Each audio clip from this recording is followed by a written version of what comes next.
Okay. Welcome everybody to tonight's Auburn City Council meeting. We'll begin with the Committee of the Whole for November the 3rd, 2020.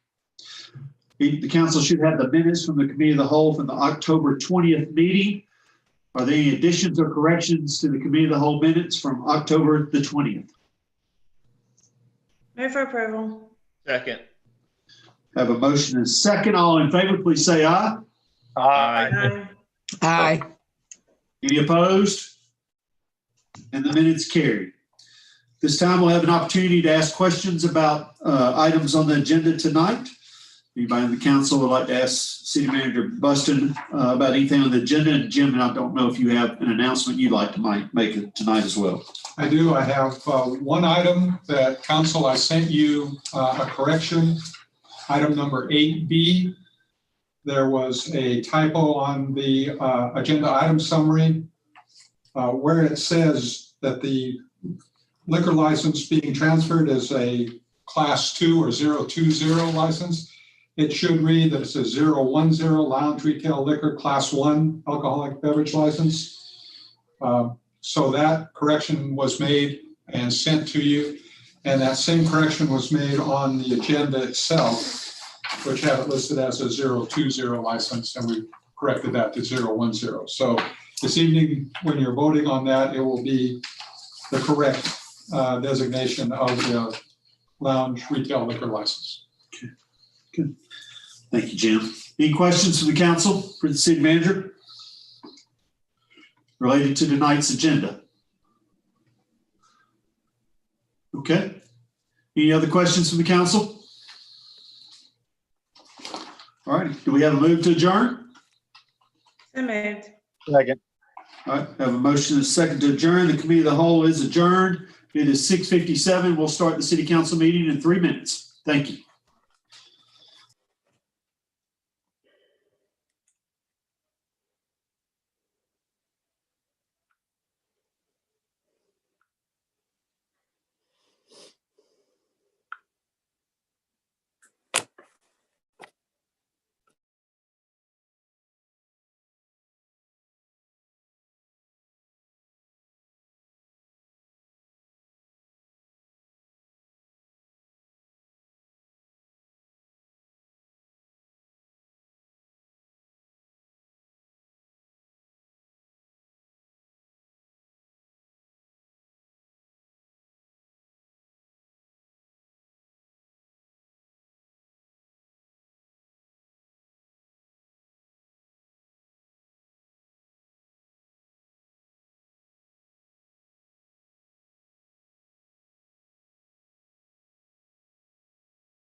Welcome everybody to tonight's Auburn City Council meeting for November the 3rd, 2020.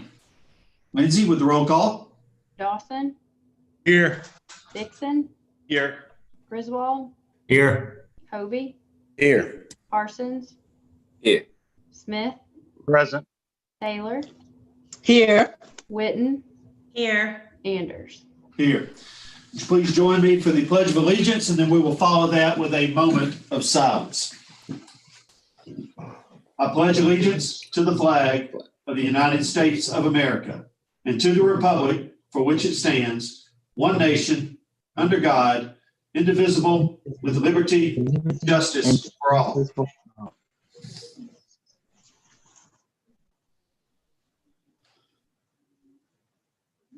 Thank you.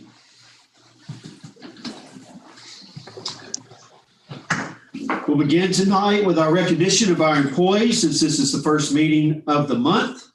And as we have done during the last 6 months, we have that through video.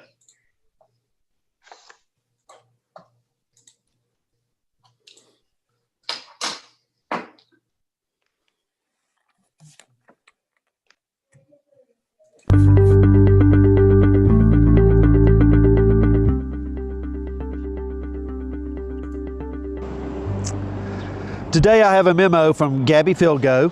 She is the Community and Special Programs Administrator for Auburn Parks and Rec.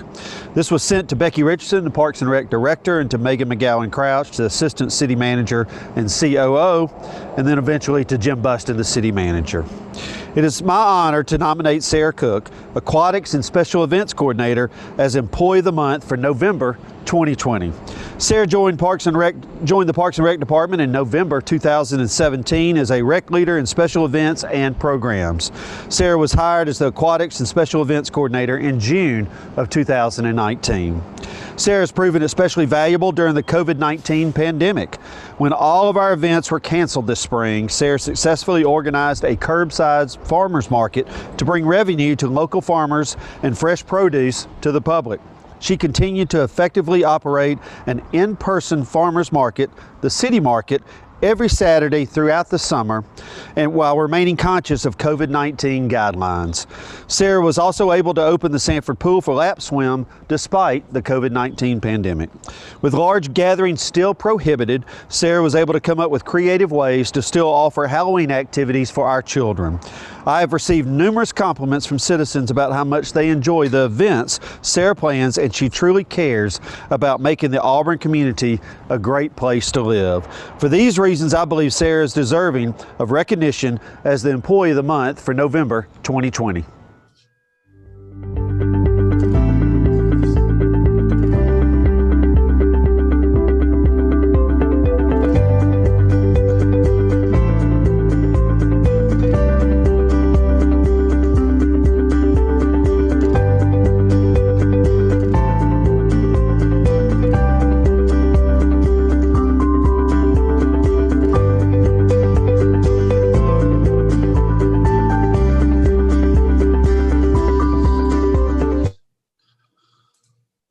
As always, thank you to our great employees here at the City of Auburn, and congratulations to Sarah Cook for being our Employee of the Month.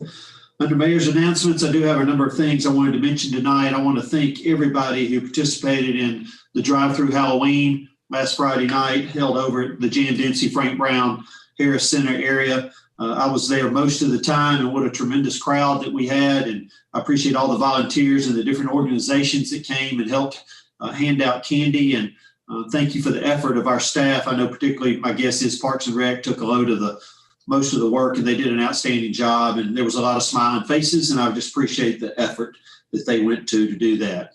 Speaking of Parks and Rec, I look forward to this Saturday participating with all of our young football players in Auburn as they all participate in the Sugar Bowl, which is the championship day of Auburn youth football that will be held at Doug Sanford Stadium on Saturday. And congratulations to each of those young people for making it that far, and I look forward to sharing your experience with you on Saturday. Also on Saturday, I'll be with the Lee County Extension Service for Farm City Day, and there'll be a luncheon at Lazenby Farms that I look forward to participating in. The food is always wonderful, and we appreciate everything that our farmers do in Lee County, and for all of us to provide great food.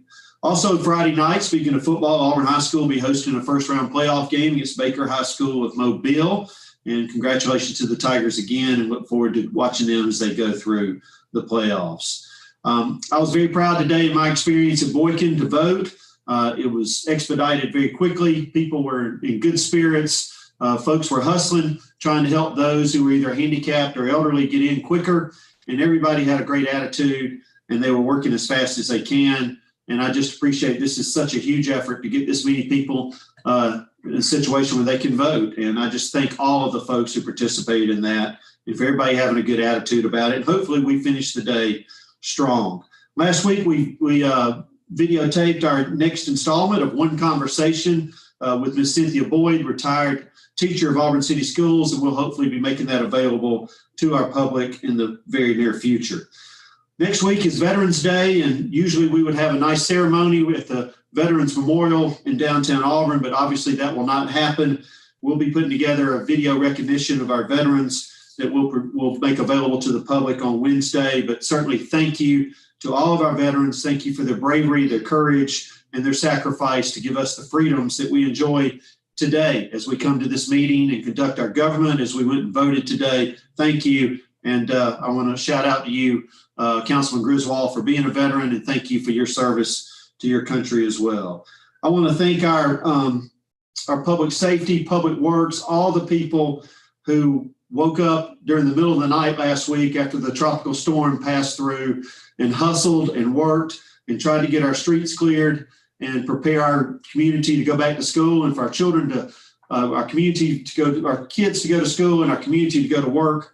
And there was just a lot of great effort overnight and into the morning and during the day to clear trees out of the roads and to work with our utilities to get our powers turned back on. And I'm just grateful for those employees who once again gave extra time to help us during a very difficult time to get our city running back again. So thank you to all of them.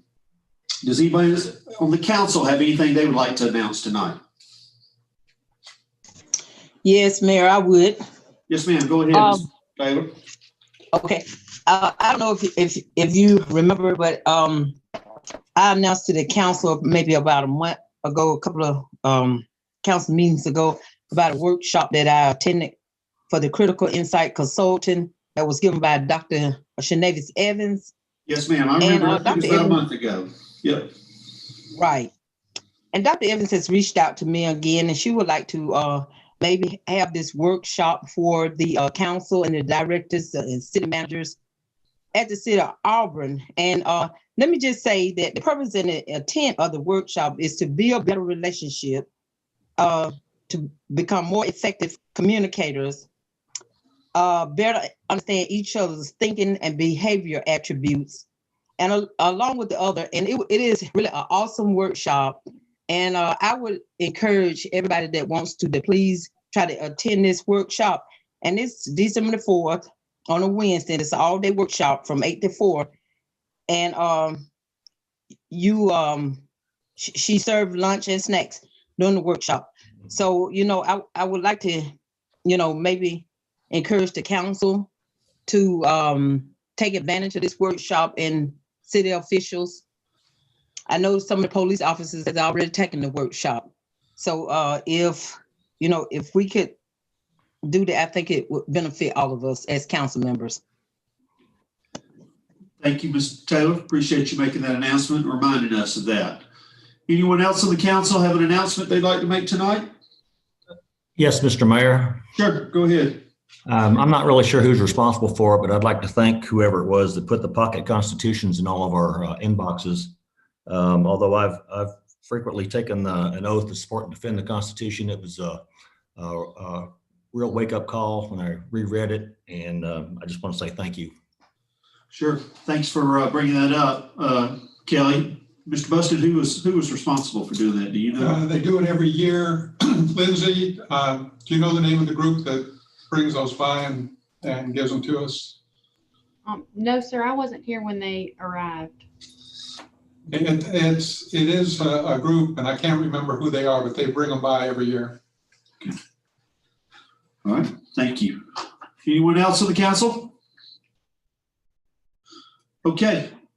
we will move forward to Auburn University communications. Abby? Hello, thank you, Mr. Mayor. Yes, So in terms of COVID-19, our numbers continue to stay low with just 8 campus-wide cases for the week of November 1st.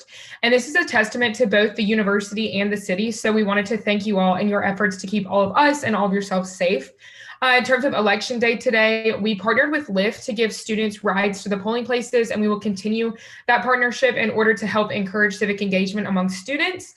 And we launched our after voting website, which gives students resources to keep our campus safe and non-biased. This website encourages insightful dialogue and reminds students of the important election etiquette, both on and off campus. So that can be found through the university website just by searching after voting.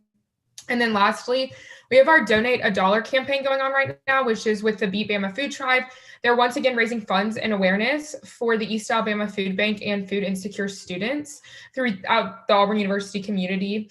SJ has launched the Donate a Dollar campaign that allows students to donate their dining dollars directly towards alleviating that food insecurity. And then lastly, the Beat Bama Food Drive is going to continue to collect cans until November 18th. And there are a lot of can drop-offs on campus as well as at Kroger's throughout the Auburn-Opelika area. So thank you. Thank you for bringing up the food drive, Abby. And certainly we need to beat the tide this year in food, don't we? Oh, of course, in everything. We would prefer to beat the tide in everything. Thank you so much. We appreciate you being with us. Okay, this time is an opportunity for citizens communications on items with our agenda. If you'd like to speak to us about anything on our agenda, now is a time for you to do that. I would say this, there are a number of items, particularly all the ordinances and the resolution that have public hearings attached to them, except for one. One of our ordinances does not, and that has to do with a no parking sign on a particular street in Auburn. But all the rest of them do have public hearings attached, I believe. So if you want to speak to anything on the council, it would be under the consent agenda, any of the items under the consent agenda. Okay? You have 5 minutes, and just give your name and address for the record, and please raise your hand on your Zoom application. Okay. I see no one. We'll move ahead. Under City Manager's communication this evening, the first item of business is the announcement of one vacancy on the Public Park and Recreation Board. The term begins December 19th, 2020 and expires December 18th, 2026. This appointment will be made at the December 1st, 2020 City Council meeting. Mr. Buston, I asked you to do this on Friday. Would you just remind our listening public what is the difference between the Public Parks and Rec Board and the Parks and Rec Advisory Board? So the Public Park and Recreation Board is a financing conduit authority. They meet only when there is a project, sort of like the partnership we had with Auburn University when we built the tennis center on Richland Road.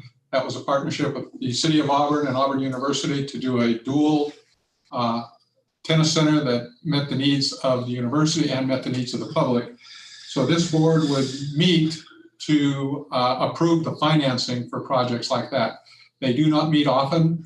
They meet rarely when we have a project such as that one. Thank you.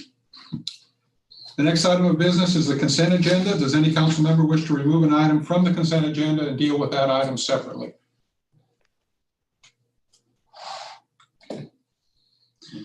All right. Do I have a motion to approve the consent agenda? So moved. Second. All right. I have a motion and a second. All in favor of approving the consent agenda, please say aye. Aye. Aye. Any opposed? Okay. The consent agenda carries.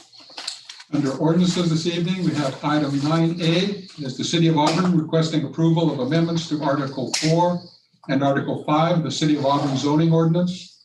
The Planning Commission recommended to reduce bed density in the UNW by a vote of 8-1. This is the second reading of this item, as it was postponed from the October 20th, 2020 council meeting. Move for approval. Second. We have a motion and a second. Any questions or thoughts, comments from the council? Okay. Have a motion second. All in favor, please say, this is the ordinance, so we got to do roll call. Excuse me right now. Lindsay, roll call. Dawson, Yes, ma'am. Dixon, Yes. Griswold, Yes, ma'am. Hovey, Yes, ma'am. Parsons, Yes. Smith, Abstain. Taylor, Yes.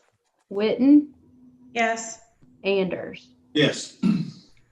Item 9B1 is Brett Bassman requesting to rezone 4.21 acres from rural to LDD on property located at 2449 Morris Mill Road. This is the second reading as this item was postponed from the October 6, 2020 City Council meeting. Planning Commission recommended approval of this request by a vote of 8-1. A public hearing is required. Move for approval.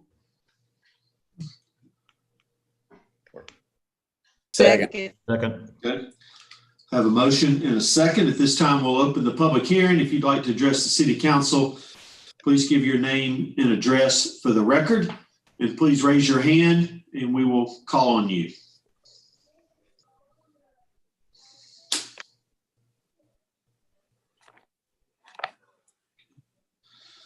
See no one, we'll close the public hearing. I'm sorry. Apologize. Mr. Ernie Merritt. Yes, Mayor and Council, thank you for the opportunity to address. For clarification, I believe there are 2 or 3 elements to this particular development that will be discussed. Are we talking about in general, or is this specifically about the various different, the rezoning, the LDD, or the PDD at this point? Well, Jim, you want to answer that question? So right now we are talking about the rezoning, the 4.21 acres rezoned from LDD or from rural to LDD. So there are 3 items, but right now we are discussing the rezoning item. Yes, sir. I would. Can you hear me still? We can. Okay. Ernie Merritt, 2492 Glenbrook Drive. I do live in the Brentbrook subdivision, and I would obviously be supportive of future development in that area as it relates to rezoning, as we consider residential and consider other options as residential being the primary use of that particular property. So I would be supportive of that rezoning. Thank you, Mr. Merritt. Anyone else? We're talking about the rezoning right now. Okay. Not seeing anyone on the screen. Council, any questions or comments? Yes, have you closed the public hearing? And Sorry, thank you, Kelly. Thank you very much. Yes, I will close the public hearing. Thank you very much. okay. So I'll close the public hearing. Now at this time, council, does anybody on the council like to say anything regarding this rezoning? Yes, again, Mr. Mayor. Yeah, go right ahead. Okay, can someone from planning please describe briefly what's currently allowed and what would be allowed if we rezoned it to LDD? I've read through all the ordinances and the books and whatnot, but if we could get a quick summary of that, it would certainly be appreciated. Thank you. Forrest, would you mind addressing that? I can. So the reason that the staff has recommended approval of the base rezoning to LDD is the property, as you'll see, more importantly, in subsequent applications, has a future land use designation of conservation cluster residential, which is largely due to the conservation overlay district that's on this property because it is in the Lake Ogletree watershed. So the intent is for the development to be relatively limited.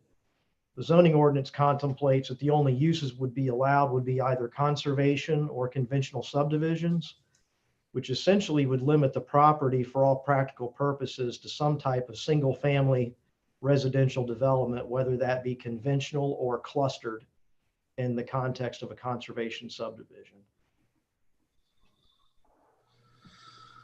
Okay, a follow-up, please. Sure. LDD mentions low to moderate density supported by commercial uses. So does the conservation overlay preclude the commercial uses? It says commercial uses serving. There is a very limited opportunity for commercial to be realized in limited development district, and that's with a neighborhood shopping center. Okay. But while the comprehensive plan land use designation is not a legal mandate in Alabama, the staff would not support the commercial use because it's not consistent with what the conservation overlay contemplates. So we have a little bit of a, not quite a very nice meshing of that zoning but that zoning in a residential context can be consistent with conservation cluster residential. Okay. And if it remains rural, what is allowed? 1 unit per 3 acres. So basically 1 unit period on this on a 4.21 acre. Okay, thank you. No more Yes, sir. questions from me. Anyone else have a question about the rezoning? Or I do. comment? Just Yeah. a point of reference that the neighborhood across the street that is vocal about this issue, they are also zoned LDD, correct? Yes, ma'am. Thank you.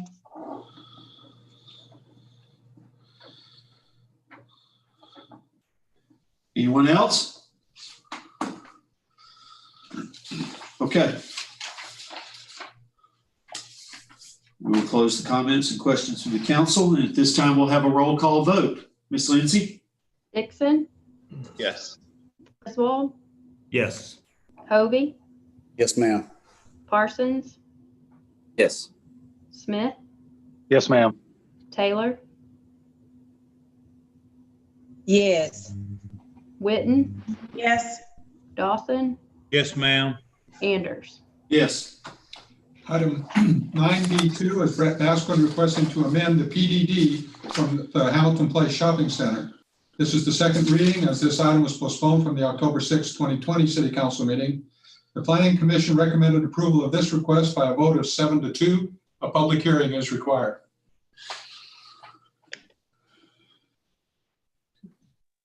Move for Have a approval. motion. Move for approval. Okay. Second. All right. Have a motion and a second. This time we'll open up the public hearing. If you'd like to address the city council, please give your name and address for the record and raise your hand, and we will call on you as best we can. All right. Kevin Wells. Hello, Kevin Wells. I'm at 1115 Blackman Circle in the Bent Brook subdivision. I would ask that the council not vote to change the zoning for a couple reasons. Primarily listed under Comp Plan 2030, as has already been stated in your discussions, but also safety. I'm not going to go through what I've written about the comp plan because you guys have already spoken to that. I think it needs to stay as what's been approved for future use. Around safety though, I have looked at and seen the memo from Alison Frazier dated September 29th of 2020. It was nice to see that the speeds are close to the posted speeds of 45 miles per hour. If I remember correctly, this study was conducted back in May or June when traffic density was not as it is today or pre-COVID times. I have a couple comments about this. I would imagine the speeds recorded are much lower when Moores Mill Hamilton traffic signals are backing up the traffic, as you would notice if you were standing there about 7 to 7:30. As the traffic backs up, it slows down quite a bit. But it's higher than 45, I believe, when it's not backed up. One of the other things with traffic study, the traffic density is not measured. And I don't think this represents what the density is today or in the pre-COVID times. My house backs directly onto Moores Mill Road. I would be curious to see how the speed varies over the time of day. From informal observations, when I'm working out in my garage between 6 a.m. and 7 in the morning, I can hear cars flying by, and specifically a loud motorcycle at 6:45 almost every morning. At the end of the workday, I can see and hear the traffic from my back porch, which is faster and denser than, I would say at most other times during the day. In addition, the afternoon sun can make traffic sight visibility very significant impact on that, especially as you travel westbound. Another thing about that roadway is the property at issue is at a low point in Moores Mill Road, where the road rises in either directions to a rise about 75 to 100 yards in each direction, limiting sight distance, shortening reaction times to cars flying over the top of those hills. Of the 2 accidents documented in this study, one occurred at the low point at the entrance to Bent Brook in a time of heavy traffic. I know this accident, our nephew was involved. The other car flipped and ended on its roof. This is not a safe location due to cars coming over the top of the hill at a fairly high rate of speed within a short distance. An accident in this location is not a simple fender bender, it is a serious consequence. Zoning to PDD would go against Comp Plan 2030, increase traffic density, threatening property values, and reducing the traffic safety in this area. I would please ask you to consider not voting to zone out of LDD. Thank you. Clifton. Michael Clifton. Yes, sir. Good evening. Can you hear me? We can. Hey, how you doing? Michael Clifton. I live at 1603 Whiskey Run Lane. I just wanted to take a few minutes to call in. I am the previous landowner at the property that is in question, and I just wanted to put my 2 cents in. I've been following this thing since we sold the property, and I just wanted to make sure you guys and everyone understood that, you know, it took a year for us to sell this property. Jay and everyone involved did more than enough and went above and beyond to make sure that everything before they bought the property was in place to be able to get this thing approved.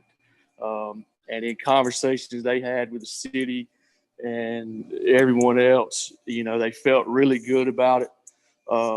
So they went ahead and purchased the property from me. And now it's come down to you guys and this. And I would just hate to see all the hard work and time that they put into this project be null and void, you know, from the neighboring neighborhood across the street. You know, that's just my opinion. I think as a property owner, you should have rights of what you can and can't do on your property within reason. And I understand that the city has rules, and I get that. But I just wanted to make sure that everyone was understood that this wasn't just a, you know, they didn't just close on this property without any sort of background or due diligence before doing so. They went through, trust me, it was a lot of heartache on my wife and I as well. But we were able to get it done, and they're really good guys to work with, and I'm glad we're able to work with them. And so I just wanted to put my 2 cents in and just ask you guys to consider what's at stake for everyone here. You know, not just loud motorcycles at 6:45 in the morning driving by. But anyway, I just wanted to take the time and put my 2 cents in for what it's worth. So I appreciate y'all taking the time to listen. All right. Thank you. Mark Massey. Mark Massey. Good evening. Can you hear me? We can. All right. Thank you, Mr. Mayor and City Council. I appreciate it. It's Mark Massey, 2480 Glenbrook Drive, Auburn. I live in Bent Brook. I've been a resident of Auburn since 2002. I hear what Mr. Clifton's saying. I agree you should be able to sell your property and you know, uses and stuff. But I do want to kind of piggyback on what Mr. Wells is saying. I don't know Mr. Wells personally. I live around the corner from him. But in growing up in Atlanta, DC, and Birmingham, I understand growth. I understand big cities and responsible growth. And I really look at this as you're trying to replace a lot of traffic with a single house that was rarely occupied, or rarely, I hardly ever saw cars coming out of it. So if the council has actually sat there and tried to come out of the neighborhood looking both ways back towards Beauregard over that burn and back over to the left with that hill, it is getting to be extremely difficult to turn out of that neighborhood. And if you start adding something directly across the street with a left-hand turn back into it, it's just going to be crazy. I'm an actuary. I've been an actuary since 1994. I price insurance products. I value insurance products. I work with mortality and morbidity statistics. This is, and Mr. Chief Dawson, I'd love to hear your thoughts on this. And I echoed Mr. Wells's comments on the traffic study done during COVID. It wasn't representative of what's going on or what's going to be coming on down that road. I travel that road all the time when I go to work at Aflac. I go the back way and I see all the future building that's going to be coming there. And that road is just going to be worse. And all the traffic is going to get a lot worse. And until you do something with the grade and the speed limits on that road, this is just an accident waiting to happen. And it's I mean, unfortunately, it comes to this, but this is something that this council really needs to take to heart and understand that somebody will die on these intersections with that much traffic coming across the street, filling up that road. It is not going to be good. And I've been listening to these calls the last few months. I know this one keeps getting pushed back. I have not said anything since then, but I wish the city council will just request this, probably not do this zoning right now until you can actually do something to this road, especially where that burn is right there. Slow the speed down, don't allow left-hand turns out of that across the street. I also heard that initial road coming next to Publix wasn't supposed to actually be a drive. It was supposed to be for service use. I don't have the documentation on that, but again, I appreciate your time, but I just see replacing a single-family home with something with this much traffic is too much in this one space right here. So I appreciate it. Thank you, Mr. Massey. Ernie Merritt. Ernie Merritt. Can you hear me again? We can. Great. Thank you, Mr. Mayor. Thank you, council. I do appreciate all of the work that has been done to this. I do appreciate Mr. Clifton speaking as well. He did make some very interesting points that this has been going on for a year, which is very interesting to me. I do want to call out first before I start and say, as I said earlier, we do support the rezoning and the LDD for everything that Forrest Cotton has described. Obviously, this neighborhood was zone rural. The neighborhood I live in, that I've lived in for almost 11 years, was zone rural as well at one time, and it did zone it did get rezoned, obviously, and obviously is an LDD, as Council Witten designated or identified. So we are not, there is no issues with that. We are very supportive of it. I do want to call out a couple of things and ask that you make these in your consideration. Number one, a PDD is nothing more than a planned development district that is identified as planned, plan being the key word. We heard about a month ago, there was a exact same type scenario that was done right in Chief Dawson's area that was over at Cox and Wire Road. And what we learned from that is it was approved because everybody on the council agreed this was a planned development, something that had been planned for many, many years, not something that had been thrown together, that had been grabbed off the back of an existing development that had some leftover square footage for a PDD to go into. So obviously, number one, there is nothing planned about this. This is against everything that the land use plan has identified or has been designed. And that wasn't just something that somebody arbitrarily wrote one day. There was a lot of work that the city and the folks before us all made evaluations and made determinations on and identified that land as that. And obviously, as you already have heard, with the conservation overlay district being a key element of that, with the watershed for the lake, for Lake Ogletree. So that is obviously one of the elements that I wanted to make sure I called out. Property rights have been brought up a number of times. I have property rights. I think all of you would agree. We all have property rights. What I will tell you is this is irrelevant when you consider property rights, as this owner purchased this land understanding what those rights were. In fact, as we learned just a few minutes ago, he knew over a year ago what the rights were. So we clearly understand that the rights of that property were designated a certain way, but they chose to put this into your hand and make you make the decision and disregard or possibly consider the neighbors that are around that area and that are concerned about that as it relates to their families, which speaks to the public safety piece. The public safety piece is very important to all of us in this neighborhood, as well as Eastlake. I know you've heard from Dr. Thorne, who owns land on this road. I know you've heard from Maggie Lawrence, who lives on this road. So there's not just this neighborhood. There are many people that have contacted some of you or all of you with the same concerns. A traffic study does not identify the blind spot.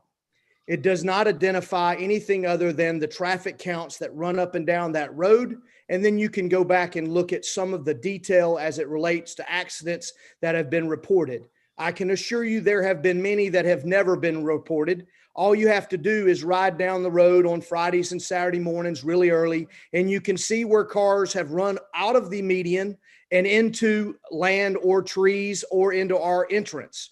Those things have never been reported, and they go swept under the rug. This will allow an additional number of cars that create even more risk, as they will be off-centered from our entrance and create some opportunities for us. Precedent has been another thing that we've talked about. We've repeatedly talked about the precedent and, hey, look, we let this happen before this. So how do we tell them no? When does precedent stop? It needs to stop right now. I know this council says that, hey, we can stop it going forward and not let another one happen. I want to refer to you on the Planning Commission notes on August the 14th of 2008. If you were to review those, that was when the Planning Commission approved the Publix building. There's a member of our neighborhood that is on the record of asking to move that the line or the road out of the back of the building, out of Morris Mill and on to Hamilton Road. The council decided to leave the road there, but it promised and committed to this neighborhood and those people that were in that meeting that that road would remain a limited access road. So I ask you again, precedent obviously is something that's important. We understand that. What about the precedent that was set on August the 14th of 2008 when the neighborhood was committed that that road would be a limited access road only? Again, I want to thank everybody. I've had many conversations with several of you on the board or on the council. I truly appreciate all of your consideration. I merely ask that you take into consideration the property rights of the people that live across the street, the questions that they have as it relates to the COD, as it relates to the land use plan, and then ultimately as it relates to public safety that you can't find in a public safety or traffic study, especially one that was done in the May and June and July timeframe. As we all know, school was out, and even now today, a large number of the students that live in our neighborhood do not go to school. They are studying from home. So all of those things are obviously factors and would ask that you consider a no vote for the PDD. Thank you. Thank you. Adam Wesley. Adam Wesley.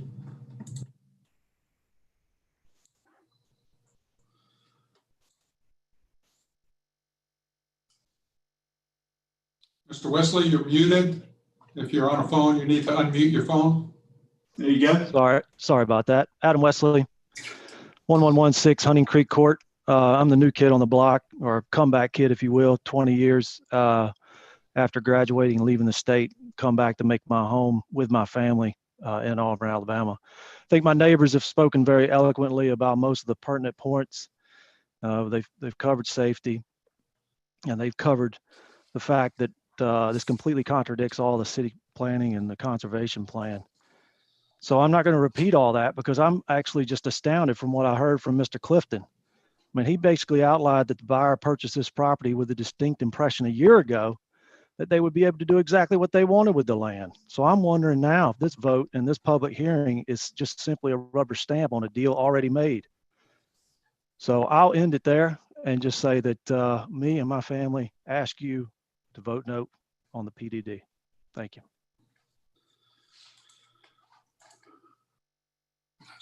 Nobody else? Okay.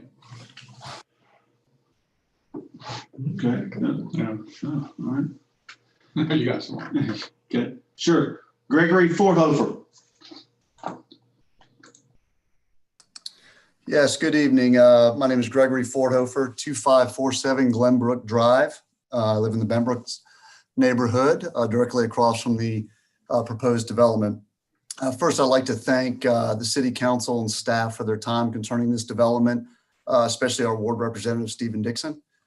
Many folks have spent a lot of time observing the proposed development and how it relates to the nearby neighborhoods, which is, again, very appreciated. Next, I would like to state that I strongly oppose this development for two reasons: use and safety. And a lot of you guys have heard me talk about this before, so I'll try and be brief tonight. In my opinion, this development is not an appropriate use in this specific location.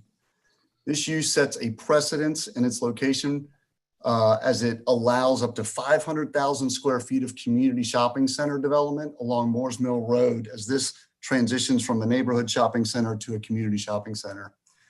This use also puts 30,000 square feet of commercial use in this specific location, which will add up to 4 times the amount of daily trips of traffic than the permitted residential use will.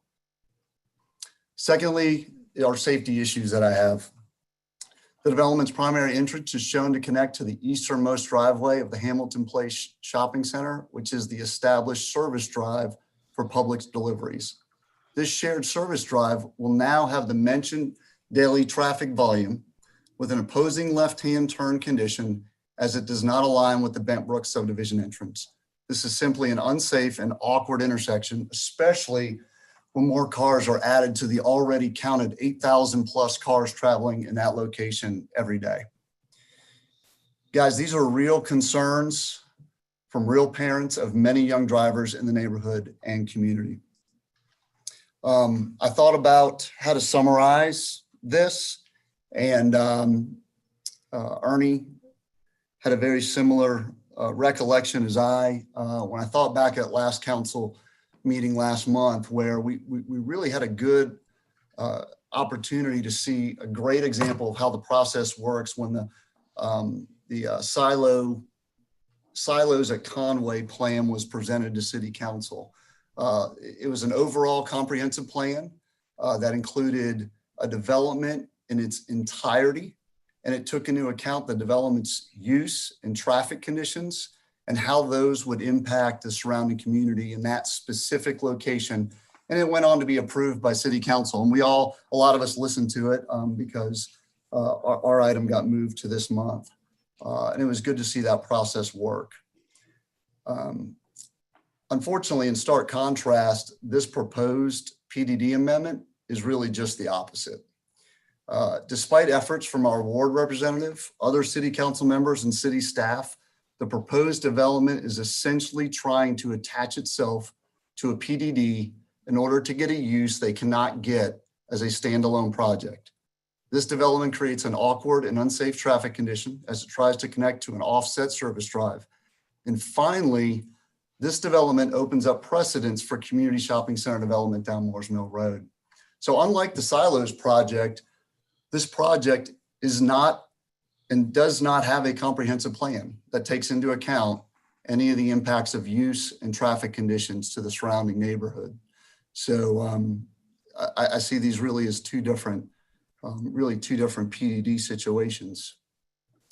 As a community, we have spent the last several months trying to find a good solution for both the applicant and surrounding neighborhoods, and we find ourselves in the same place with the same issues that the applicant was aware of at the time of purchase.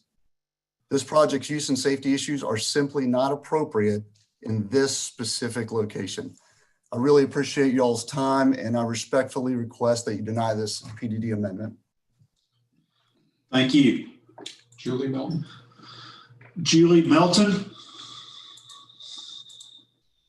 Good evening, Julie Melton, 2512 Glenbrook Drive. I want to start by saying, first off, thank you, City Council members. I know you just have spent a lot of time on this, and we just thank you for all that you guys and ladies do for us. I want to touch on a couple things and take maybe a different spin than what my neighbors have said, although I echo everything that they've said in my sentiments. But one, we throw out these terms. So for example, Conservation Overlay District, COD. I think about this and I think, well, what does this mean, right? We talk a lot about the environment and water. So I just wanted to read a few things as I think, and right across the street from my neighborhood.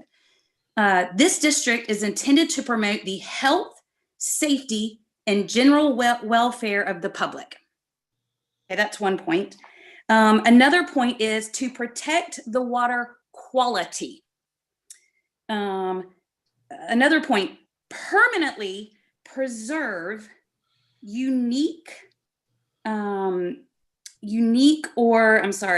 sensitive natural resources. Permanently preserve. Reduce the amount of infrastructure, including paved surfaces. So this is something that, as at the very beginning of the meeting, it was referenced. This was one of the reasons why LDD was okay, right? And so we don't want to turn this into some huge project. So I just wanted to point out exactly what does Conservation Overlay District mean as I'm trying to sort through this. The second thing is there's been so much talk about safe traffic, and I know that there have been traffic studies completed.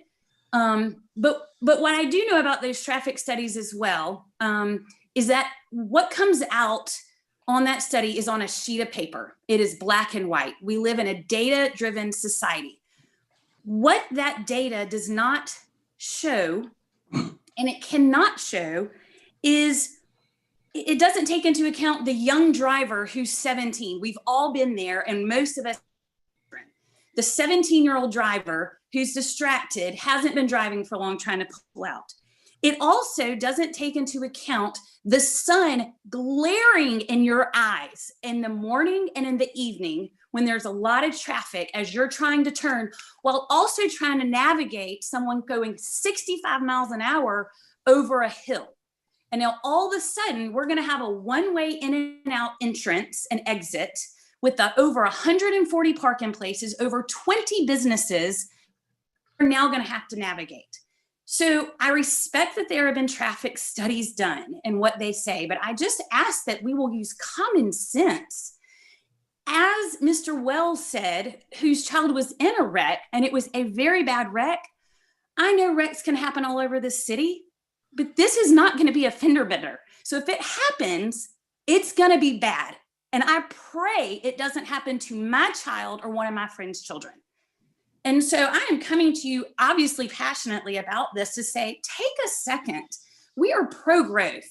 Put something across the street, that's fine, but let's use common sense. And I guess I'd just like to say, I know we've talked about property rights and this and that. It's not like the developer has owned this land for 20 or 30 years. They just bought it less than a year ago. They knew they were buying rural. And I'm so glad it's going to be an LDD. That's fine. But please don't feel the need to make it PDD at the sake of my children and my friends' children's or my own safety. I'm asking you to really consider that. And so I thank you for your time. I ask that you'll think not just about our environment, but also the safety and our property rights and everything else that's been considered tonight. Thank you very much. Thank you. Julie Moncrief.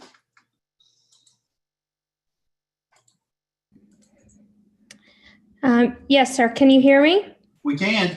Okay. My name is Julie Moncrief. I live at 1122 Blackman Circle in Auburn. I've been a resident at this home since 2007. I have watched this area grow from what my children enjoyed being coming from a different area, what they thought was really the country because cows lived across the street. And I have been, for the most part, proud of the way the city and the developers have handled the development in this area. So I understand that growth and change is a constant part of a vibrant city that we want to live in. But I do have concerns about this specific drastic change in what is being requested with the PDD. Like many of the neighbors have expressed, we understand that the property owner had a right to sell the property. We would like that same right for our own property, and we thank the city for protecting that. But what we would also like to consider is that the work that people had done in the past to designate this area as a conservation overlay, and to the fact that the city suggests that this is best represented as the LDD is something that we really need to take seriously and into consideration. People go to a lot of effort to make plans. They don't, from what I understand, just make that decision at a whim. There's a lot of research, information, data collection, and then professional judgment that goes into making those decisions. So I feel like while change can be hard sometimes, the appropriate kind of change and the LDD land use for that would be an appropriate situation across the street. The fact that the area is located in a conservation overlay leads me to believe that there was a good reason why it was selected that way. The increased pavement that will be put in that area, and then in the other area that was rezoned to allow for a church to be built will, dramatically increase the traffic and amount of pavement in that area in a very short amount of time. The next concern that a lot of my neighbors have talked about is the safety. And I too have a young driver. I'm concerned about her driving safety in almost all driving situations, if I'm honest right now. But I think, that while we know the traffic has increased and we know the numbers will increase, again, it's that turn out of the offset, what should be a service road entrance, that makes this intersection particularly tricky. I know we've mentioned about the number of young drivers we have in this neighborhood, but just this morning, myself, who is quite an experienced driver, had a situation coming out of the neighborhood this morning where a car was coming out of the service road. It was early in the morning, there was an increase in traffic, and the sun was involved. And it is a very difficult judgment call and turn to make. I feel like that, our concerns were expressed in the previous development over the location of this service road, and that the assurances given to the residents of the city regarding how that road would be used should really be taken into consideration when we look at safety and the considerations given on the previous development. Again, I also want to thank all the council members who have received and responded to my emails. I appreciate your time. I know this is a difficult job, and I really do appreciate the effort and the time that you've put into listening to us and having meaningful discussions. Thank you. Bob Greenhaw.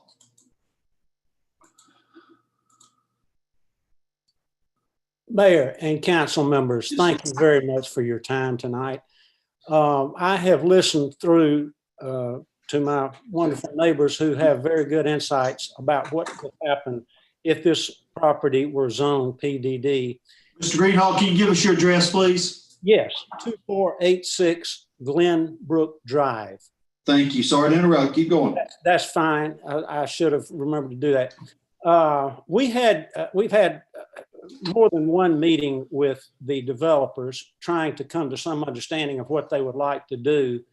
And one of the questions I had in the first meeting that we had was, what is your thinking about trying to do something other than residential? Because this whole scenario, geographically speaking, looks favorably, very much favorably, to us continuing the residential flow out from behind the CVS, which is where we are, and then behind the Publix, which is directly across the street. That would go right on out of town as residential.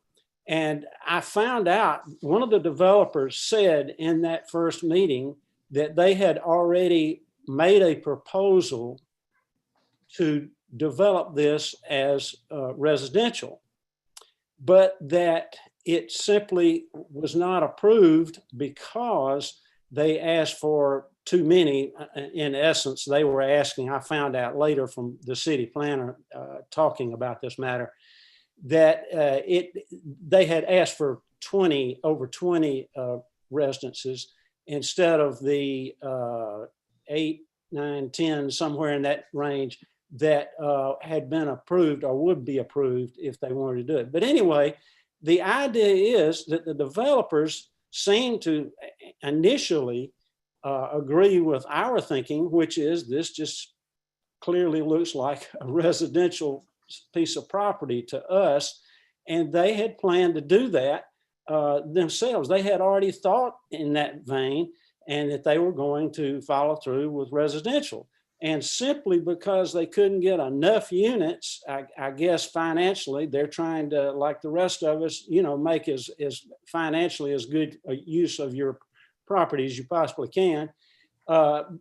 They came with the idea that they could do over twice as many as would have been allowed. So in other words, I think the obvious, when you come look at this property, the obvious route would be to go to residential. I mean, it's going to be developed. We all understand that.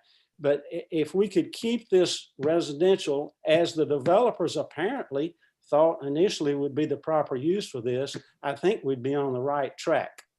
Once again, I would like to thank all of you concerned, especially my neighbors who speak so eloquently and explain the situation much better than I. But I do ask, in conclusion, that you do not approve this as PDD. Thank you very much. Yes, sir. Thank you, Mr. Greenhaw. Anyone else? Okay. Alma Lacey Craft. Hey, can you hear me? We can. Okay. I want to thank all of y'all for allowing myself and my many neighbors to speak. I echo everything that my neighbors have said. I guess you probably want to know where I live. Please. I'm at 2473 Glenbrook Drive. I want to, re-echo, I guess, that back in 2008 at both the City Council and the Planning Commission meetings, it was stated multiple times that this entrance was to be used as a service entrance only. It's documented, and to turn this into something else, I don't think is smart. Also want to be clear that I am for development. I don't want this to be viewed as an us versus them. I am for development, but I want it to be clear that I'm for smart development. And nothing about this takes into account safety, in my opinion.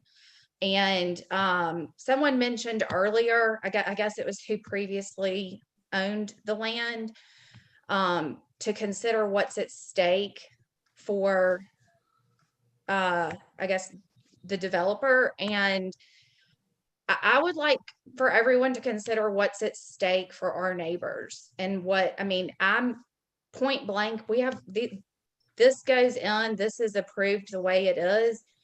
There are lives at stake, actual lives. And I don't know what other than money is being referred to for this developer, but you can't put a price tag on my children. And I wouldn't ask any of you to do that either, or my neighbors or their children. And I really just want y'all to strongly think about this and think about the difference in just approving this because you're pro-development, or let's work through this as a team and as a city and come up with something that allows for safety. Because right now, I don't see this as a good option. And for me, it's not an if something happens, but a when something happens.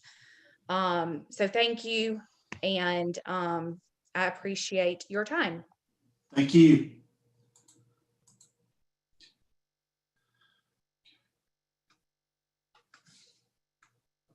All right, at this time, there's no other hands raised. I do know that the developer's representative is on the line with us. I'm not sure if they would like to speak, and their hand is now raised. So I'll call on the developer's representative to speak at this time. Mayor Anders, can you hear me? I can. Yes, sir. This is Jay Toland. I'm here with Brett Basquin and Rob DiBenedetto. I live at 1008 Fairview Drive. Rob and I have purchased this property to develop it.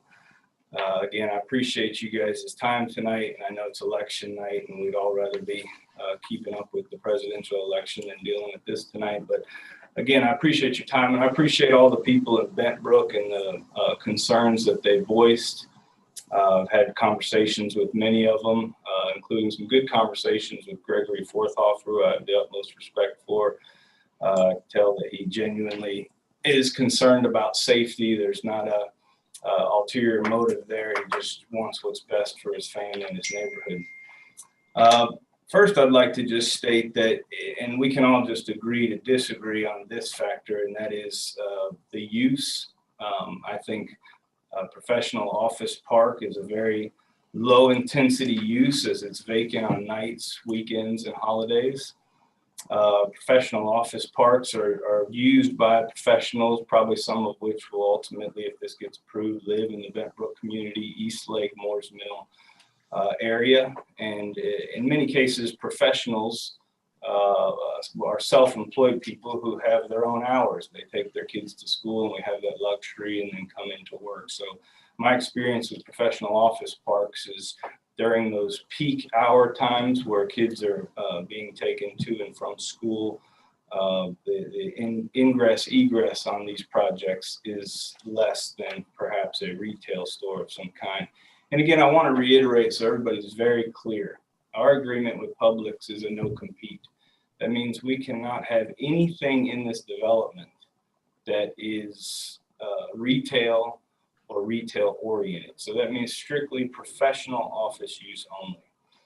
The reason that the Planning Commission voted in favor of this, and we've had in multiple conversations, not only with planning, but different people throughout the city, there's not anybody that I've talked to that has not seen professional office park as a logical step down use to put behind a major grocery retail center. Okay, the step down from major grocery retail to a light professional office park, then into residential, to me is planning 101.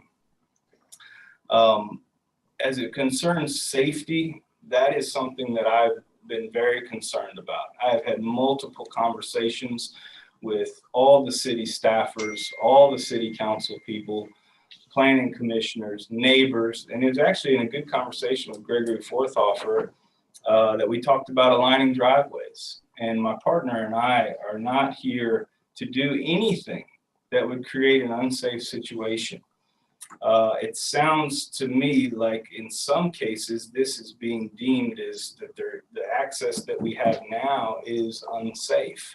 And so that's another conversation to have, because that would be very concerning to me if I thought the only access to my property is actually unsafe. We worked with, from the last time that we tabled this, and there was questions about why are we tabling it. We were asked to come up with other options. And I can tell you, and as many of you council members know, that we have explored a multitude of options. One of which was a very costly option that we put on the table to align the driveways, abandon the access through the backside of Publix, widen Moores Mill Road, and install the adequate infrastructure and turn lanes to align these driveways. We're willing to do that. We're willing to do whatever it is that creates a safe and adequate access into this property. However, it was in conversations with city staff that itself would be unsafe. So I understand everybody's left-hand turn, conflicting left-hand turns, aligning drives. We have explored that option, and I would really encourage when we're done here for the city staffers who explained to us that the data does not support that, even though we push to do that, to please chime in and explain that. Again, we are willing to do whatever we can to help alleviate that. I think I speak for my partner as well, that we would be more than willing to install a no left turn sign on our property, encouraging both tenants and their employees not to make left turns out onto Moores Mill Road, and do all we can to enforce that if that's something that would help alleviate. But I live in the area, I work in the area, I'm in and out of Publix all the time.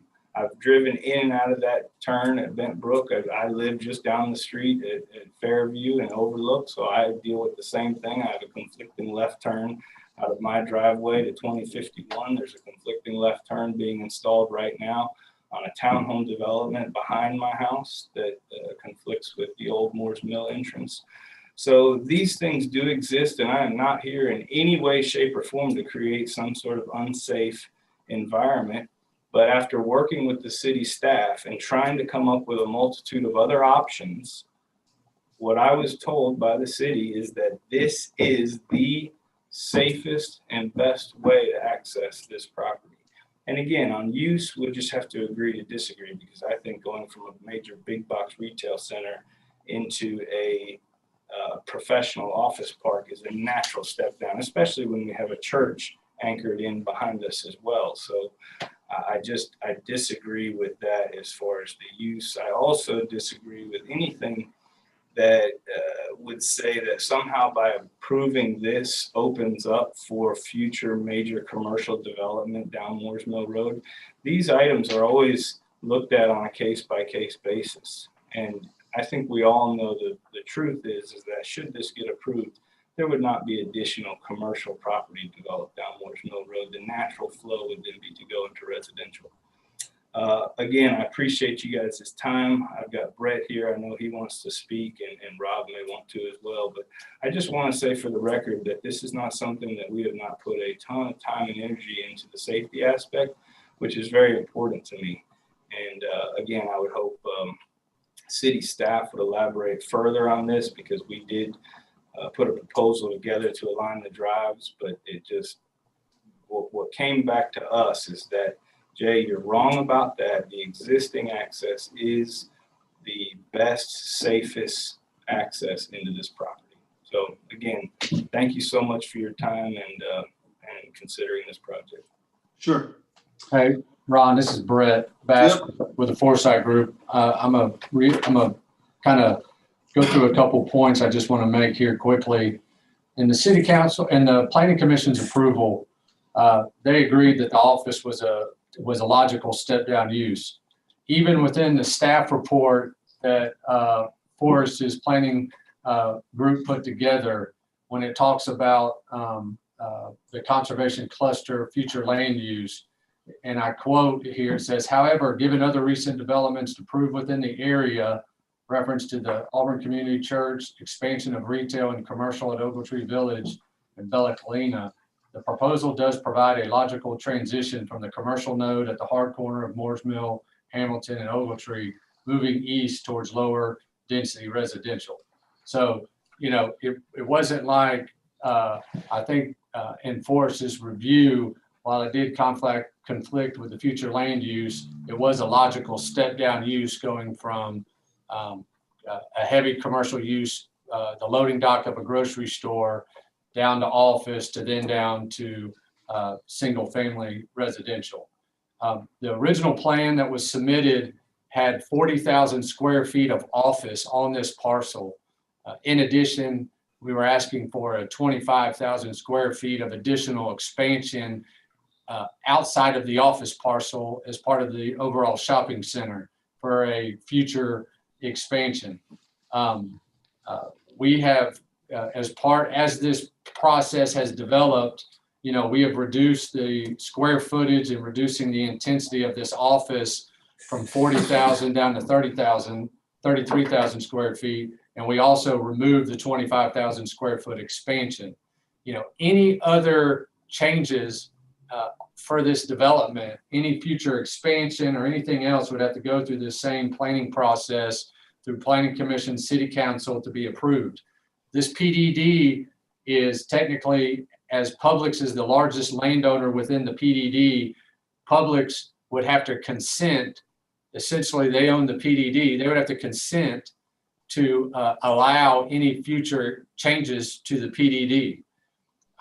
To think that Publix would consent to allow an expansion of that to add other retailers or competitors into this area is just asinine. So it's not even a logical thing that would even happen or be contemplated like them.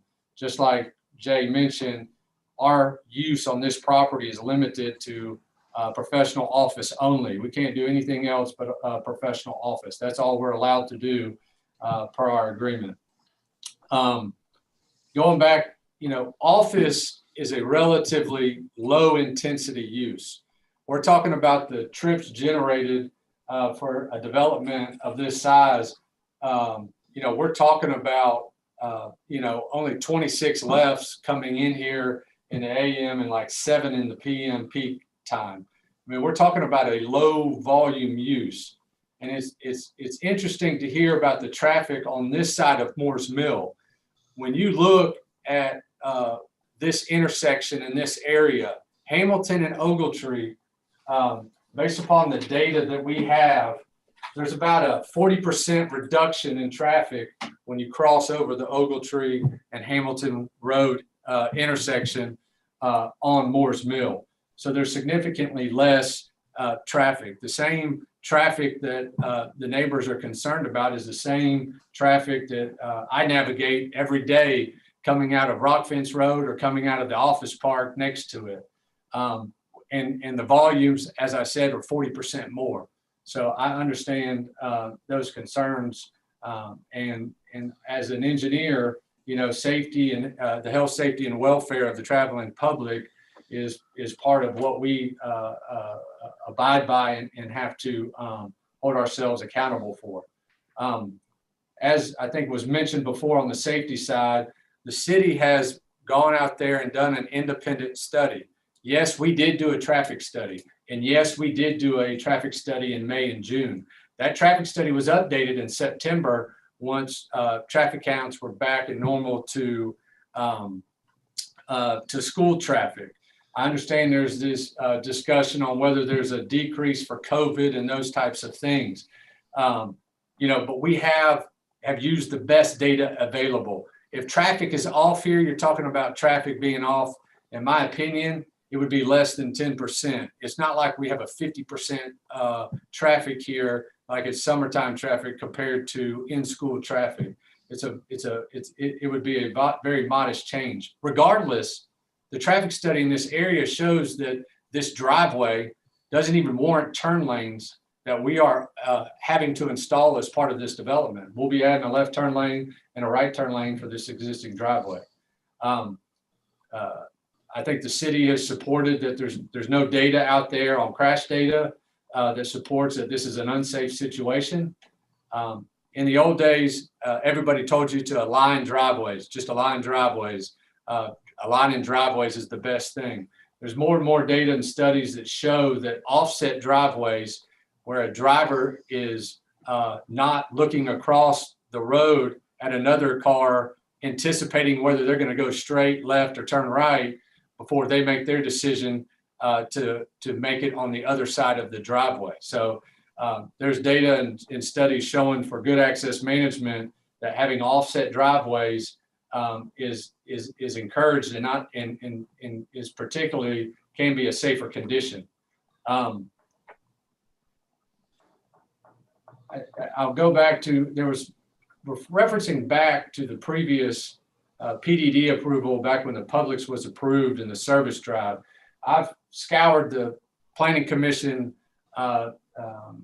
meeting notes that are on the web, and while I see reference to the driveway for being a service drive, it's that service drive was referenced by the neighbors in talking about it, as well as staff referencing it as the driveway by type. I haven't seen anything in there where there's any discussions about limiting access to that driveway. Just so you know, this parcel previously had their own driveway. And as part of this development, the city required these two driveways to be combined into a single driveway at this location. So the previous Publix approval, PDD approval, combined the driveway for the single family residential with this Publix driveway. That was a stipulation and a requirement put on this development by the city, just so everybody's aware. In regards to office demand out in this market, there's little to no vacancy in office out here. There is a lot of demand, and the office use out here is just going to capture and keep a lot of the people who live out here from driving and driving into town or driving and putting more traffic on other major arterials throughout the city. I think Jay mentioned that he agreed to add a restrictive signage on the driveway connecting from the office to the Publix, but we were willing to add that if we needed to. I'd be happy to answer any questions, but I think Rob would like to speak lastly here. Sure. Hi, Rob DiBenedetto. I live at 2667 Danbury Drive in Auburn. And I just wanted to mention a couple of things about, who I am and how I got into this, so that you guys know that I do have a lot of experience. My wife and I, Jaren DiBenedetto, we grew up here in Auburn. We went through the Auburn City Schools, and then we went through Auburn University, moved away and came back. And part of what we have multiple business ventures here in Auburn. One of them is commercial development with some other companies that we own. And we own about 100,000 square feet of commercial property in the city of Auburn. And some of that is in areas that are embedded in around or that have major residential development. One of them in particular you may be familiar with is on North College Street. That's an area that the first building is the Gibson building. It's about 25,000 square feet. That's right there embedded in the Cary Woods subdivision area. It's been a very successful subdivision. We've had no safety issues of our tenants coming in and out of it. We have a lot of great tenants there, such as Edward Jones. Bill Dias is a tenant of ours now. We have a periodontist. We have a Christian-based consulting group. We have Young Life as a tenant of ours, as well as other tenants. And so just wanted you guys to know that my involvement in this as a partner with Jay is one that Jay asked me to come into it because of my experience in the commercial market space, as well as being my experience and my wife's experience with commercial management. All of our properties are very, very high quality, that attract high quality tenants and employers, which brings tremendous amounts of tax revenue into the Auburn community to support our school systems, which my children attend and have attended. So I just wanted you guys to know, that I'm involved in this, and I'm very excited about this. And I think that talking about precedent, again, my experience, but also if you look at other areas of Auburn, such as like on North Auburn, the Publix behind that, I know that Charles has stepped down low density office property there behind it that then feeds feeds into a residential. So this is a very similar approach in other areas, such as like what's going on the North College Publix, where it's the same strategy that they've employed, that we're employing. So I think that as far as precedents go, I think that this is no different than other development projects that are going on throughout Auburn today. So just wanted to mention that as well. So I'll hand it back over to Brett and how to move in the next steps. Okay, thank you guys.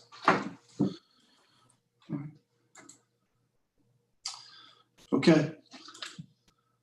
At this time, we'll close the public hearing.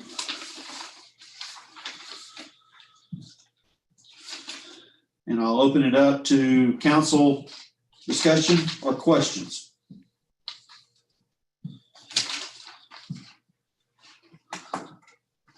Anyone from the council like to say anything?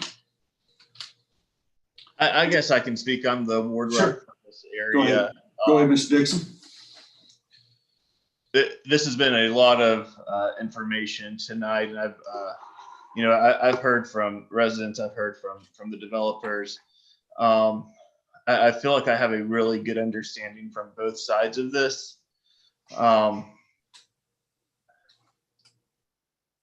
I'm not sure if I really have any more follow-up questions or not. I had written some down for the city to answer,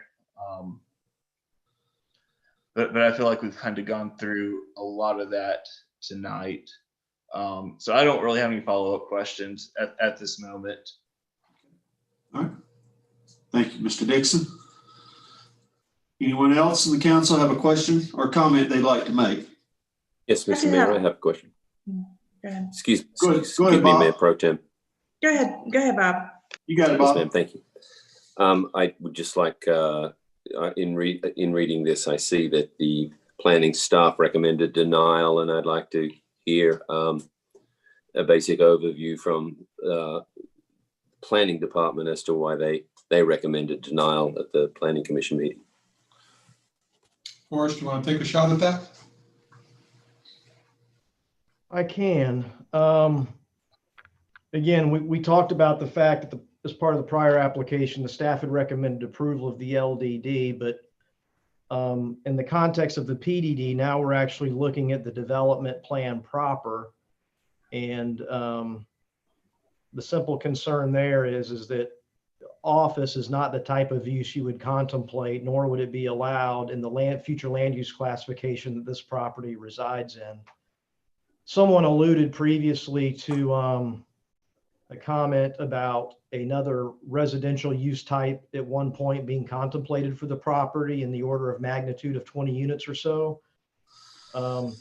More specifically, we've interpreted the conservation subdivision regulations such that only conservation subdivisions and conventional subdivisions are allowed. We did look at a proposal that had a townhouse product contemplated. That's considered a performance residential product and development. We interpreted the ordinance as such that it wasn't allowed. That interpretation was challenged to the Board of Zoning Adjustment, and our interpretation was upheld.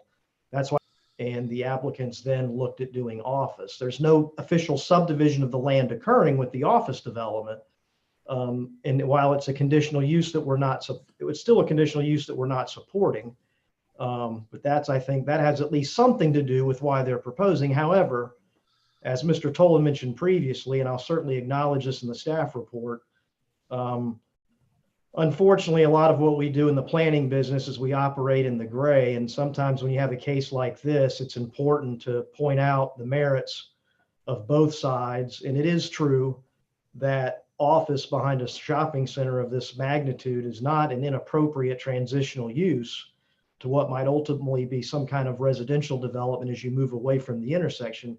However, we've always taken the position to stand firm behind the plan that we've developed, that we had community buy-in to.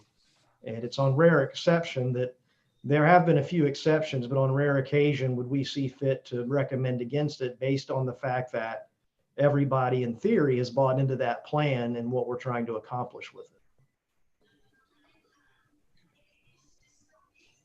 You good, Bob? Thank you. Have you got a follow-up question? Yes, sir. Thank you. Okay, sure. Ms. Whitten? Yes, I do have a question.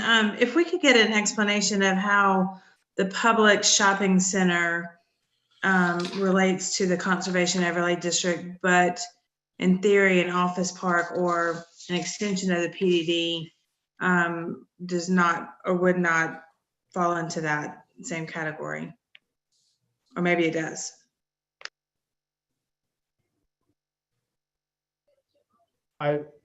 That Publix development, I would have to go back and look at the staff analysis that we went through back in 2008, and I'm not going to be able to recall that off the top of my head. If given the opportunity to review the reporting, I'm certain I could answer the question, but not on the fly. But it is zoned conservation overlay district, and it does sit as a shopping center, correct? I think most of it is conservation overlay district. I don't know that all of it is in its entirety. Thank you. Mr. Buston, I'd like to ask a few questions related to safety. That seems to be one of the dominant themes of the neighbors is issues to do with safety. Just some specifics about safety related to safety. The speed limit out on that road, it's 45 miles an hour. Is there a method or a reason that we would want to lower that or study that? I think we did study it, and I think we found that the speed is actually under, the majority of the speed is actually under that. I will let Alison, our city engineer, speak to that if she would. Alison, would you mind talking about that? Yes, we did look at the speed, and as Mr. Buston mentioned, the 85th percentile, which is a measure that we use, was 44 miles per hour, which was just under the 45 mile per hour posted speed, and that was the eastbound traffic. The westbound 85th percentile was 47, so well within the range of a posted speed limit of 45.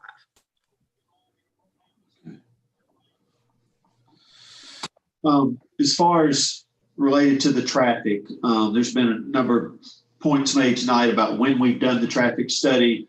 Mr. Basquin said that he didn't think it would be but a 10% difference because of the times, the unusual times that we're living in with people's life patterns. So Jim, Allison, are y'all satisfied with the traffic studies that we've done? And if not, is that something we could go back to and look at another traffic study at another time? I believe that we looked at the traffic in September, but from a staff perspective, I think we would agree with the engineer, the developer. But Allison, do you want to address that? Yes, I concur with you. Yes, they did do a traffic study, and then they did recounts in, I think it was September, and put an adjustment factor on it. But we are satisfied with the report that Mr. Basquin has submitted. Is there concern that this development would provide the kind of traffic that would overwhelm that road out there and that would create large issues at certain times of the day? I don't believe that our studies have shown that it would be a significant danger in that area. Allison? That's correct. The levels of service of the driveways and the surrounding intersections will not be impacted significantly by the additional traffic proposed by the office use. Okay. Thank you. This whole idea with the offset entryways,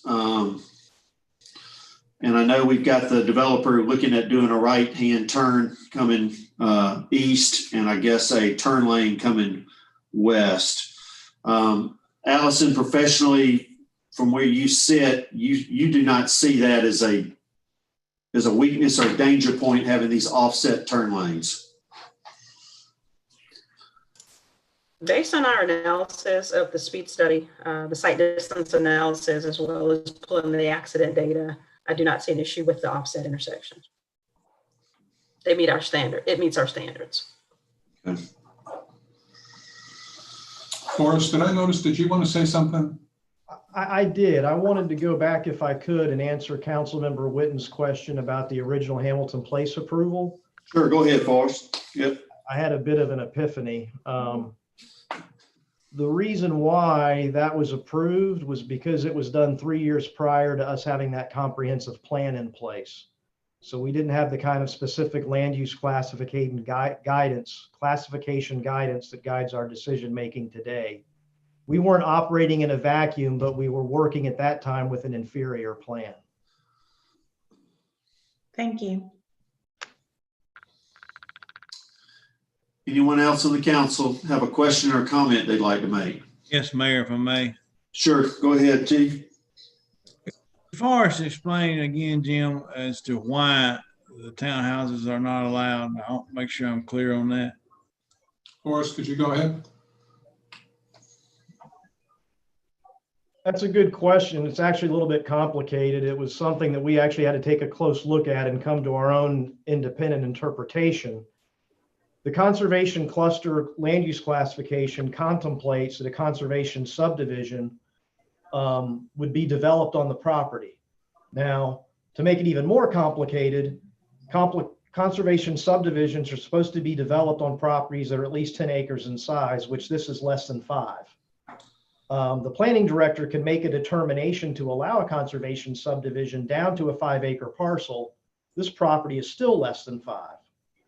So then what we have to look at is if you can't do a conservation subdivision, what can you do with a property that has a conservation cluster residential classification on it? And based on our interpretation of the ordinance, you can either do a conservation subdivision, which you can't do for this one because it doesn't meet the minimum acreage threshold, or you can do a conventional subdivision, which would essentially equivocate to fee simple single family residential lots. I think the applicant wanted to try, they had a townhouse proposal that they were looking at, but to make a long story short, any other type of residential development, whether it be multifamily, townhouse, twin home, what have you, once you get out of that single family detached category, you get kicked into what we call performance residential development or performance residential subdivision. So we have 3 types. We've got conventional, performance, and conservation. My interpretation of the ordinance was that performance is clearly not allowed. That interpretation was appealed by the applicant to the Board of Zoning Adjustment, and the Board of Zoning Adjustment upheld the planning director's interpretation. That's why the townhouse proposal fell to the wayside. Yeah, you still feel that's inappropriate to put townhouses there? I do. Give me a minute. I'm having trouble grasping how a townhouse what would create the most traffic, townhouses or what they're proposing? That's a good question. I don't know. I'd have to ask Allison, but you're talking about 20 townhouses. Depends on how many bedrooms they have and what have you. Yeah, I think we did. Councilman determined that, but I'll let Allison answer, but we did determine there would probably be more traffic from that type of residential than from the office park. Allison?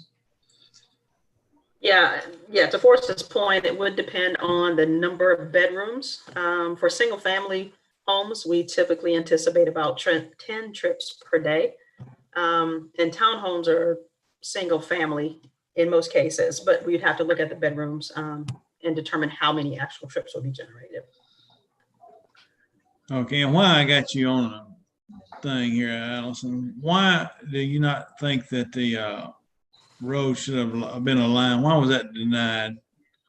The matching up the driveway to this new place, so Bentbrook. Well, based on the data, the accident data that we have and the site distance analysis, again, the offset intersections are, in my opinion, sufficient. But they have not submitted a formal request to me for analysis in accordance with our design manual to see if a waiver would be approved. So it's really a 2-step process. I got you. I think that's all I have. Thank you, Chief. Jim, I've got a question for Jim.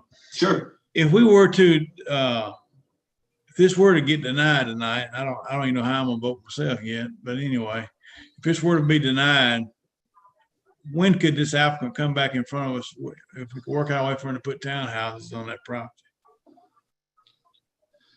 Well, in other words, I know he's gonna wait a year before he can put anything as far as office buildings, but if he wanted something totally different, like some type of housing, could that come back before sooner than a year? If it was single family housing, I believe it could come right back once it was designed.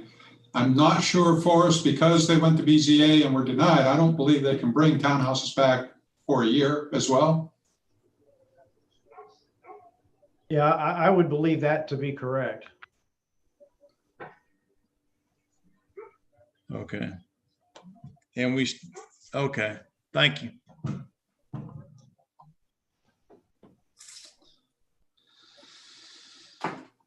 Anybody else from the council have any other questions?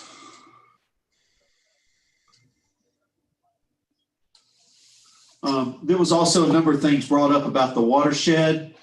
Jim, is staff comfortable that this development's not going to create a problem in the watershed? And how have y'all addressed that?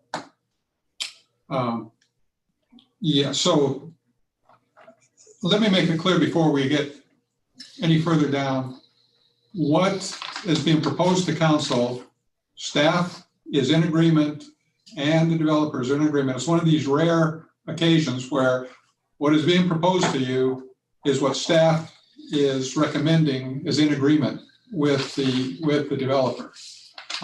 Many times what comes to you, you'll have staff saying this part shouldn't be done or that part shouldn't be done. In this particular case, we're saying, given the complexity of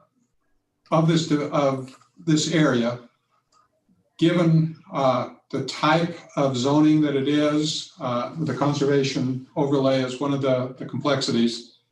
What we are putting in front of you from a staff perspective is what staff is recommending and is comfortable with. Forrest, do you want to go over a little bit more about the conservation overlay part of that?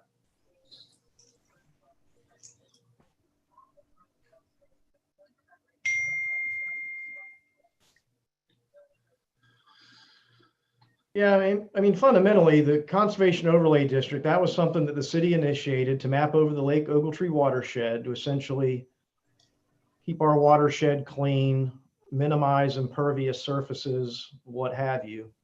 We've had some engineers over time argue that you can engineer everything and that you can design and you can mitigate for that additional impervious surface. And I'm not going to argue that one way or the other than to say one of the fundamental tenets of our performance zoning is to have these different criteria, that you have thresholds that you really shouldn't be exceeding, because then that exceeds the development intensity that's designed to be accommodated on a particular piece of property.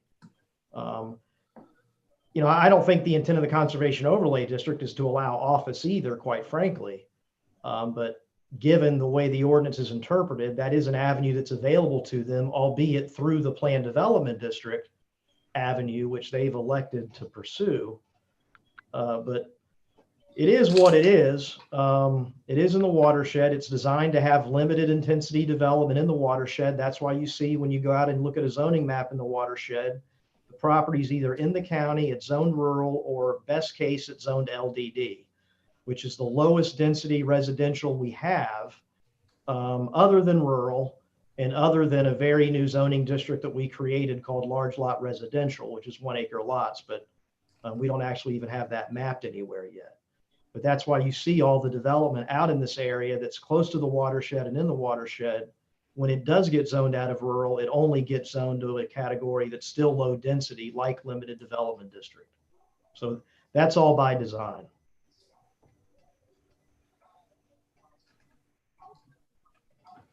I appreciate that. I guess I was really trying to drill down. Is staff concerned that this development could negatively impact the watershed? We know that there's a creek that runs through there. There's a lake nearby. Does the staff have any issues with that? I can't address that from an engineering perspective. I can only tell you that an office park development is not something that would be contemplated in a conservation cluster residential land use district or land use designation.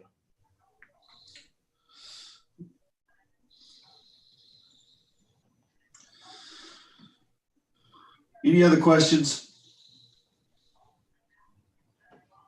Comments, thoughts from the council? Yes, Mr. Mayor, I just have a quick clarification.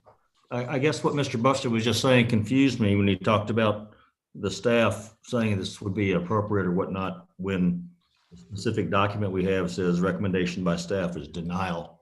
So I'm just a little confused there. Could you please explain where you were headed with that, Jim? I think Mr. Cotton attempted to explain well, Forrest, I'll let you go ahead and do it. I want to be clear though, that staff overall recommended denial when it went to the planning commission. Is that is correct? Is it not? Yes, that is correct. That is correct. Thank you.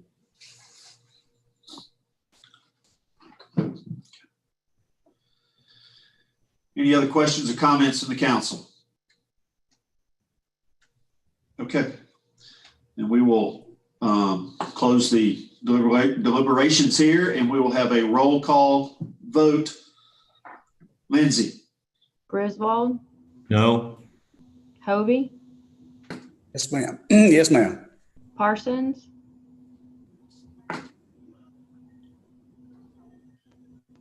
No. Smith? Yes, ma'am. Taylor?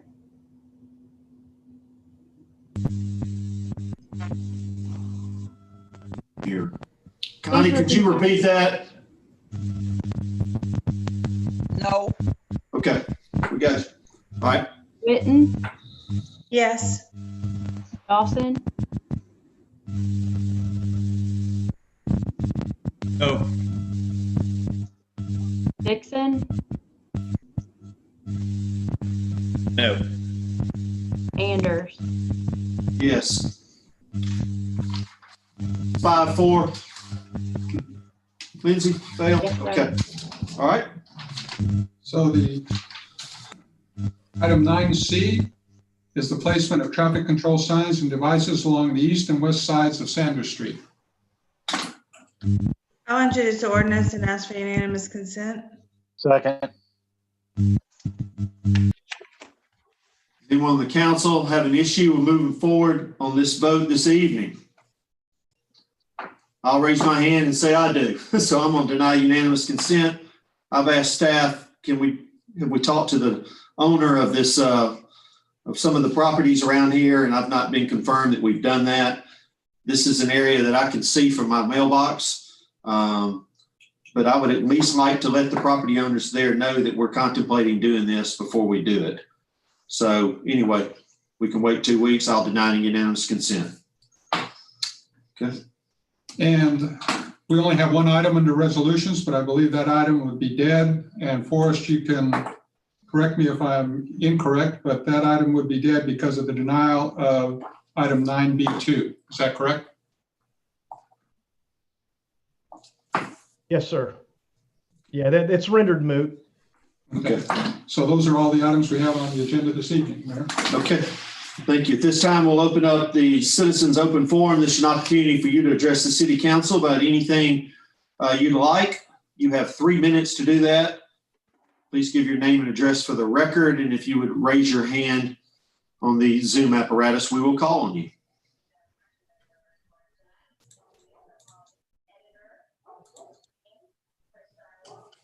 And we are not seeing anyone that wants to participate, so we'll close the citizens open forum. Do I have a move to adjourn? Mayor, if I may. Sure, Tommy. I know this is irregular, but I just feel compelled to say I put a lot of thought in this decision on Morris Mill Road, and I sympathize with the developer. I really do, and it was a hard thing to do, but ultimately I think it comes down for me is I can't vote for somebody's child get hurt when they express that tonight. So I hope he can come up with something in the future where he can get something out there on his property. But I really feel bad for the developer. He was I think he means well, but I'm just not ready to support it tonight. And that's why I did what I did.